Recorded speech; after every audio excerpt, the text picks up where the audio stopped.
Today on Ag Etc., K-State Research and Extension gives you a year-end wrap-up of their hemp study. Hemp made its way into Kansas this year and gives farmers another crop option for their farm. Next, we'll introduce you to Megan Nelson, the Kansa Farm Bureau economist. She talks about issues in rural areas of Kansas and where you can look for help. Then, Scott Bennet addresses cell-based meat at the 101st Annual Kansa Farm Bureau meeting. Then, find out how farmers and ranchers are handling transitioning their operations to younger generations. It's all coming up on Ag Etc. Stay tuned. Closed captioning brought to you by Ag Promo Source. Together we grow. Learn more at agpromosource.com. Watch Ag AM in Kansas online at agamandkansas.com. For a few weeks each year, historic Lecompton turns into a living Christmas village as dozens of volunteers, thousands of ornaments, and hundreds of trees come together to transform the Territorial Capitol Museum into a Christmas postcard. The spirit of Christmas engulfs the town and all who visit. Merry Christmas from historic Lecompton! Welcome to the Western Kansas Wildlife Travel Center, right here in my hometown of Oakley, Kansas. We're the front door of Western Kansas, located on three main highways, I-70, US 83, and US 40. And all those roads lead to history, beautiful scenery, and adventure, no matter which direction you go. We now have an IHOP. That brand that you've trusted up and down the road in all your travels is staffed with local folks, real people, just like you and me, and we're waiting on you to join us. So for fun, adventure, fuel up, fuel your body, and let's have some fun.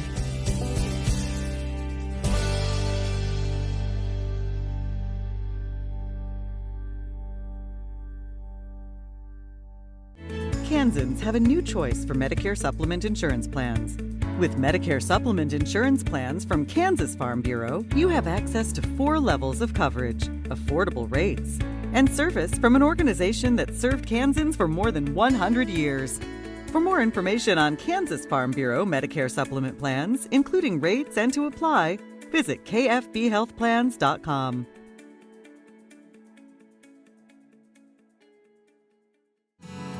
This segment brought to you by Kansas Regenerative Medicine Center. Your stem cells, your health, your life. With the passing of the 2014 Farm Bill, the USDA gave individual states the ability to develop sort of pilot research programs. And we knew that Kansas farmers wanted to get into this industry, into this crop.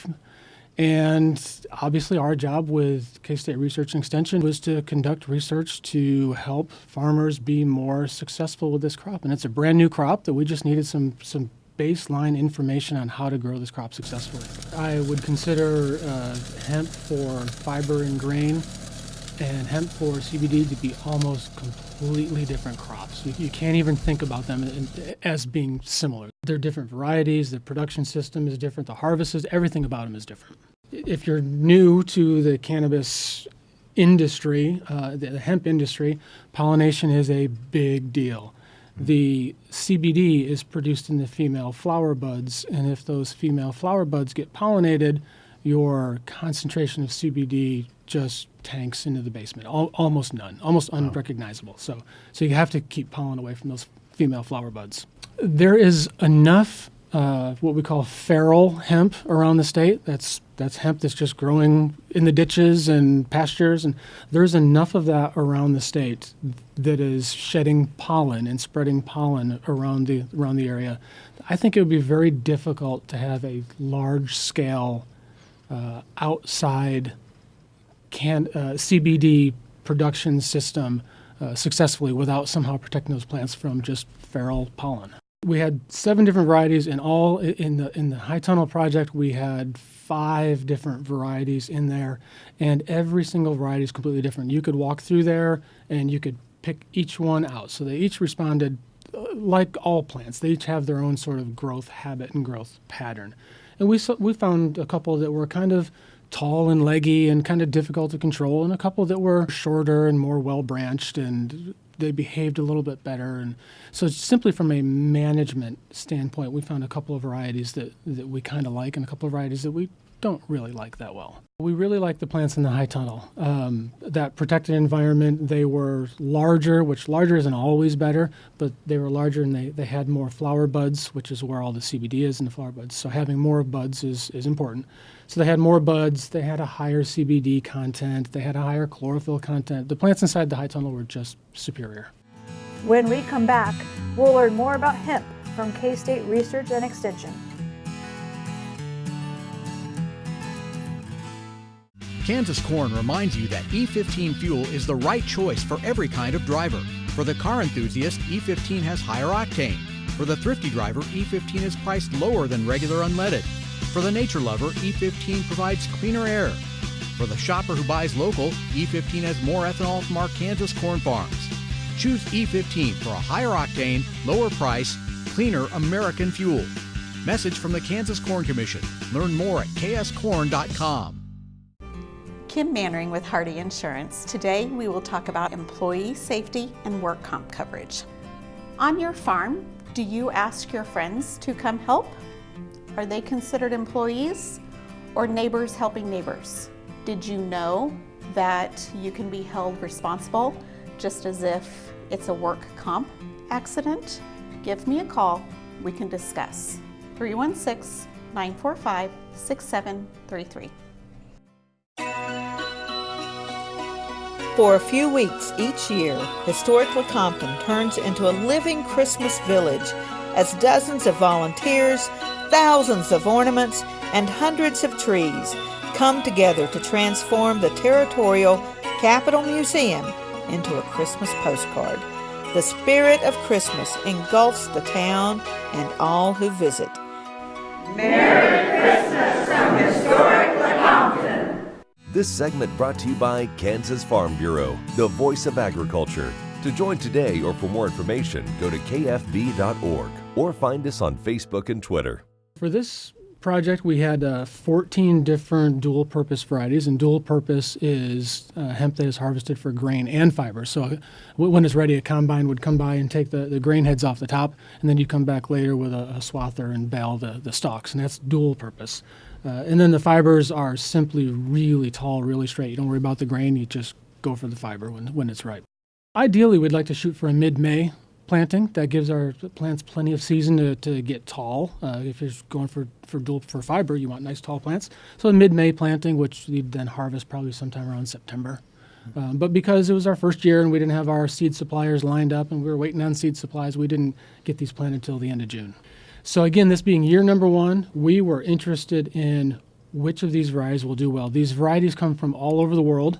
And those from northern latitudes, when we planted them, they grew to about 18 inches tall, and they immediately went to flower and seed because they're used to those longer days up north in the summer. So that was an issue, whereas some of the other varieties from more southerly latitudes tended to grow a little bit taller, up to 6 feet tall. So that was a big deal, just simply looking at varieties and which one would produce well for us. We had a couple of varieties that produced very well. One of them was over a ton per acre of grain, which when we compare our data to some of my colleagues around the country, over a ton per acre is very impressive. So we're growing a grain crop, which Kansas farmers are very familiar with growing grain crops, and it looks like we might be able to do this one pretty well. So some of the pests that we had were, of course, the worms, the Lepidopterus worms. They, of course, love the grain. And oh my goodness, aphids. I have never seen as many aphids in my life as I saw on these plants. It didn't appear to affect the crop, but it must have. We didn't have any controls. We couldn't control for aphids, but that level of aphid presence must have affected the crop somehow. But we still got a good yield. So more research is needed. We need to figure these out. We need to figure if there are varieties that are resistant to the aphids, or if the aphids at least prefer less. There's a whole window of breeding opportunities and selection, and yeah, we're just scratched the surface. The fiber side was fun. Those plants got to about 12 feet tall. For anybody who's ever been lost in a patch of overgrown bamboo, that's kind of what it felt like. They're planted very close together. The seeding rate is twice as much as for the dual purpose, because we want plants close together so they grow tall, they grow straight, they don't have as many leaves, the internodes are stretched out. And we received the agronomists that have been doing this for more years than I have in other states, they say the magic number is 5 tons of matter per acre for fiber. And we did on our first year have one variety that went over 5 tons per acre. So we're pretty proud of that. Where from here? Well, once we have gathered ourselves from this past growing season and sorted through the mess, and we're going to probably head down a similar path next year. There are lots of varieties that we haven't tried, and it's hard to base recommendations on 1 year's evaluation, especially a year like this, where I don't think we ever reached 100 degrees this year at our facility, and we had plenty of rainfall. So I'm really anxious to see what these varieties will do under a normal year. And we're interested in following up with some fertility work. And we saw some interesting things that kind of, research 1 year kind of leads you to research the next year. It generates more ideas.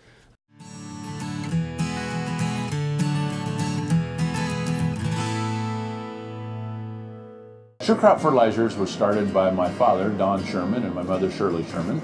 Family business that started in the 80s.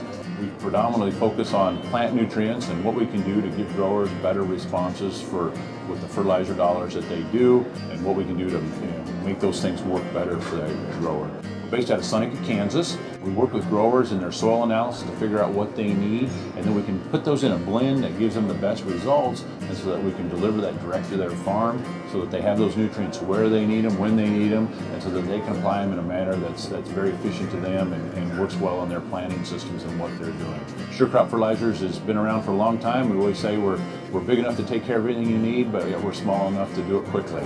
You can get a hold of us at 1-800-635-4743. Our website is surecropfertilizers.com, and you can always email me at Corey@surecropfertilizers.com, and with any questions you have, and we're glad to answer and work with you.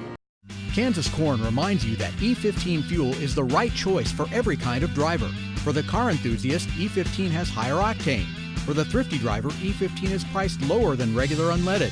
For the nature lover, E15 provides cleaner air. For the shopper who buys local, E15 has more ethanol from our Kansas corn farms. Choose E15 for a higher octane, lower price, cleaner American fuel. Message from the Kansas Corn Commission. Learn more at kscorn.com.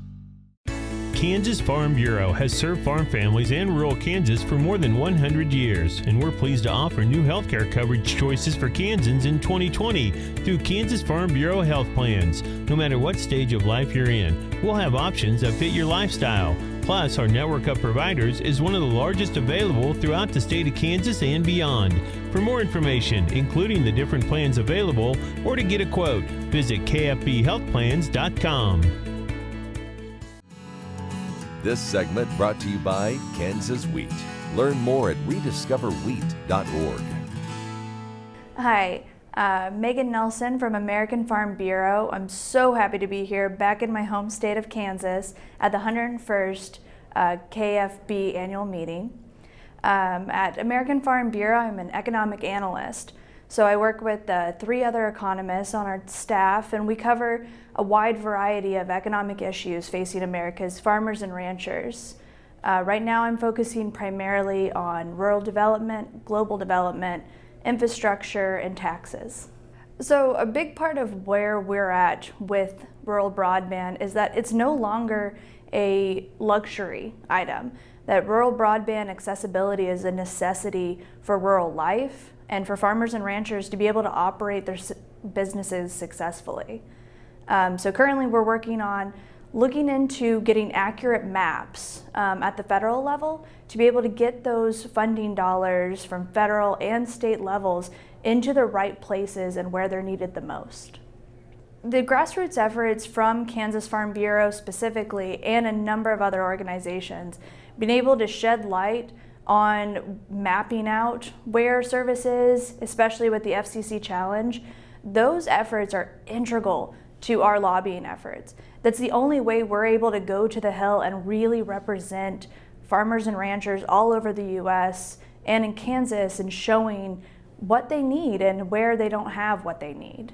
Another big effort and something that we're trying to focus on more strategically is rural stress and addressing some mental health issues that we're seeing in our rural areas, and letting people have the access to broadband and like telehealth medicine to be able to get the help they need, as well as the opioid epidemic really hurting rural areas, and also being able to get the help they need in order to address this crisis. There's a bright horizon. I think it's going to be interesting seeing how all of this plays out in Congress right now. We're seeing a lot of attention being put on the necessity for rural broadband, and that attention is putting us in a great position. It's kind of allowing us to be able to dictate where money needs to be put next. And so it's taking baby steps and finding out new technologies and utilizing that next generation precision ag technology to make farmers the most successful.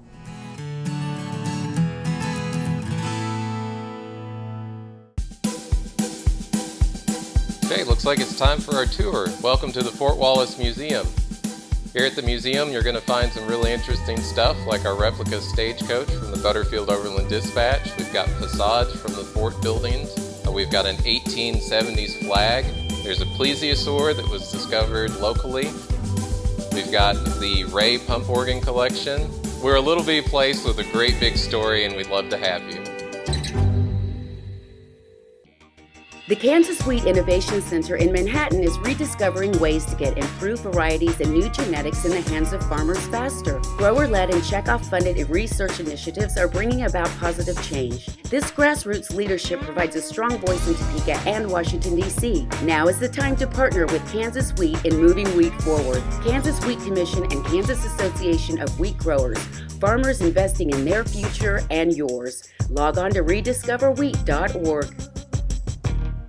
I had this horse. It was a good horse, except when the wind was blowing above 30 miles an hour. The wind was blowing about 35, 40, and I saddled him up, rode him out to the end of the lane, and I thought, well, he's doing pretty good. And about 6 jumps later, I was laying on the ground and thinking, boy, my shoulder sure hurt. I kept waiting, and it didn't get better, and so I went to orthopedic surgeon, and that showed that I had torn rotator cuff. And said, well, I have to do surgery. I farm and ranch by myself. This is not going to work out very well. I'd been sleeping in my recliner for about 2.5 years because it hurt too much to sleep in bed on my side.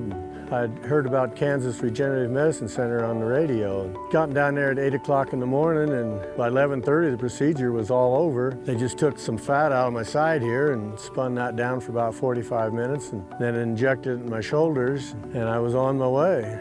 It's something you don't hear about, but I thought it was worth a try, and I'm really pleased. It's really worked out well for me.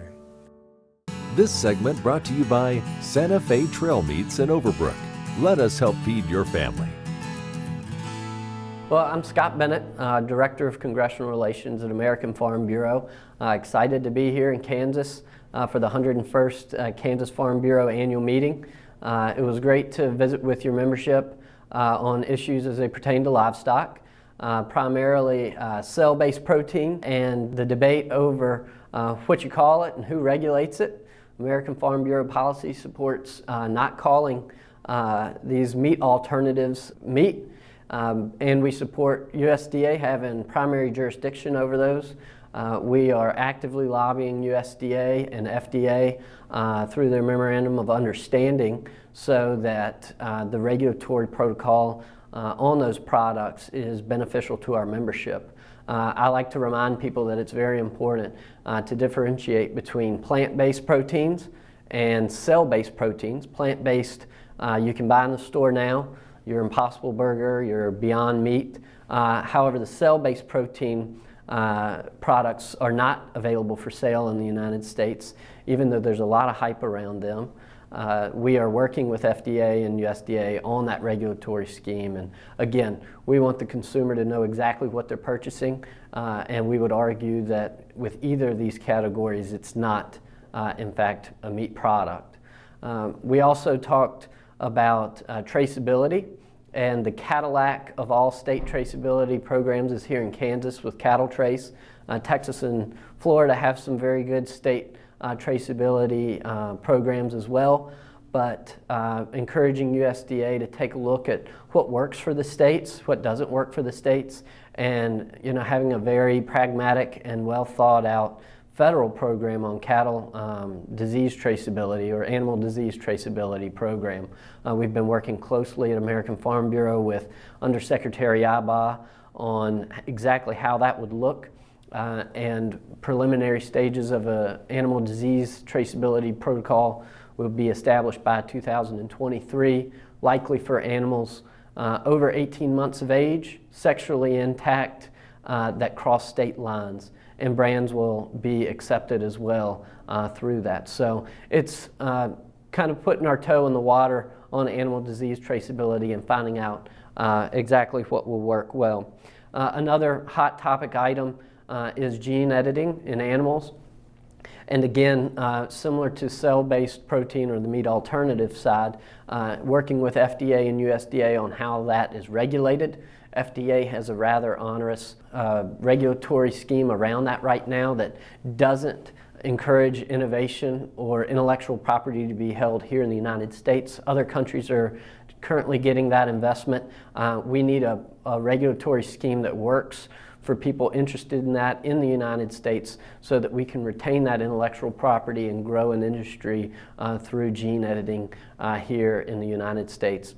And last but not least, and something probably very near and dear to those in Kansas with animal cattle production, is the aftermath of the August Finney County, Holcomb, Kansas, Tyson plant fire. We immediately at American Farm Bureau met with USDA Undersecretary Greg Iba and told him the need to work closely and monitor the marketplace so that there's no potential for market manipulation or collusion, and that price discovery will be fair. It's fair to assume that markets will become very volatile after such an event, and we just want to make sure that there was no arbitrage or collusion taking place in such a volatile market. But those are the hot button issues that I covered while here at Kansas Farm Bureau, and I would like to thank you all for your hospitality and fellowship with your membership. It's great to be here in Manhattan.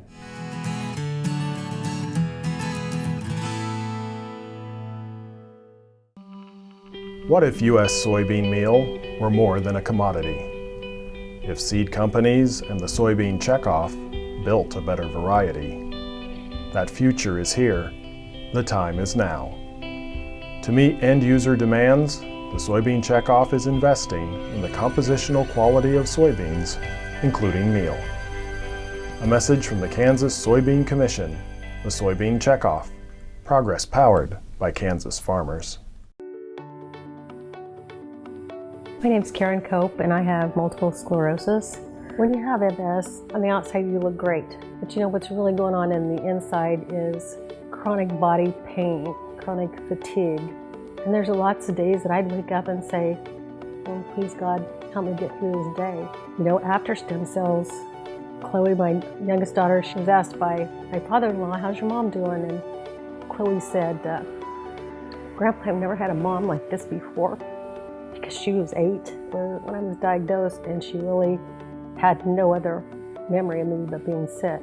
It's really the simple things that we do as a family, like play cards, and to be able to win at cards. They all laugh because I used to repeat myself and say, what hand are we on? Where are we at? And it's just been really a true blessing from God, and we're really thankful. This segment brought to you by Sure Crop, liquid crop nutrition delivered right to your farm.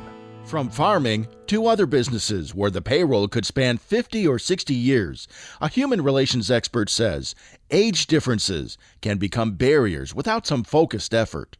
It's pretty unusual. We would have as many as 5 generations in the workplace. And I would also add to the fact that we have now the largest generation in the workplace, the millennials. It's a very large population. Most farmers and ranchers are older than age 60, and families are exploring how to pass the torch. It helps to share stories and perspectives from each age group. You have the different generations. Different generations are going to do things differently. It may not be run exactly the same way, but trust the process. Trust the fact that you've empowered them, you have shared your knowledge, your experience, and they're going to actually maybe do some really cool things, some better things with that family business. Welker says the family element can make for stormy seas and navigating transitions. Businesses in general have a hard time about talking about some of the tough stuff.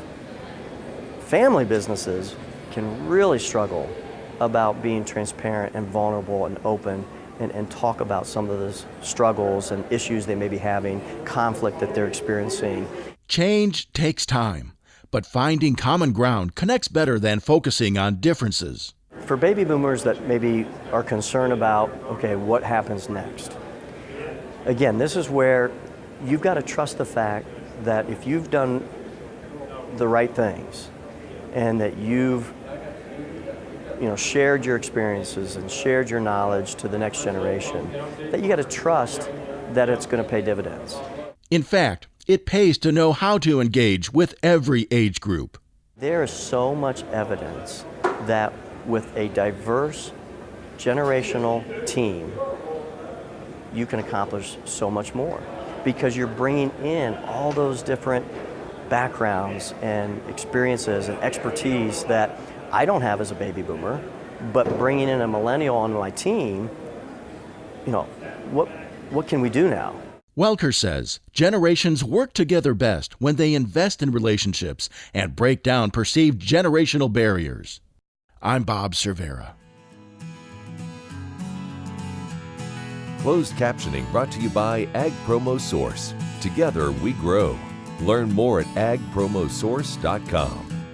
Watch Ag AM in Kansas online at agaminkansas.com.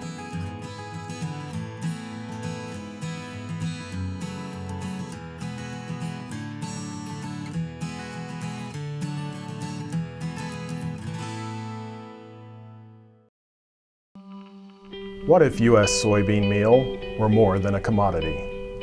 If seed companies and the soybean checkoff built a better variety? That future is here. The time is now. To meet end-user demands, the soybean checkoff is investing in the compositional quality of soybeans, including meal. A message from the Kansas Soybean Commission, the Soybean Checkoff.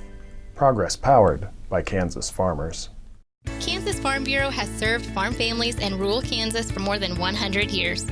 We're pleased to offer new health care coverage choices for Kansans in 2020 through Kansas Farm Bureau health plans. No matter what stage of life you're in, we'll have options that fit your lifestyle. Plus, our network of providers is one of the largest available throughout the state of Kansas and beyond. For more information, including the different plans available, or to get a quote, visit kfbhealthplans.com. Kim Mannering with Hardy Insurance. Today we will talk about umbrella coverage. Did you know that if your cattle get out, you could be held liable for that? Call me. Let's have a discussion. 316-945-6733.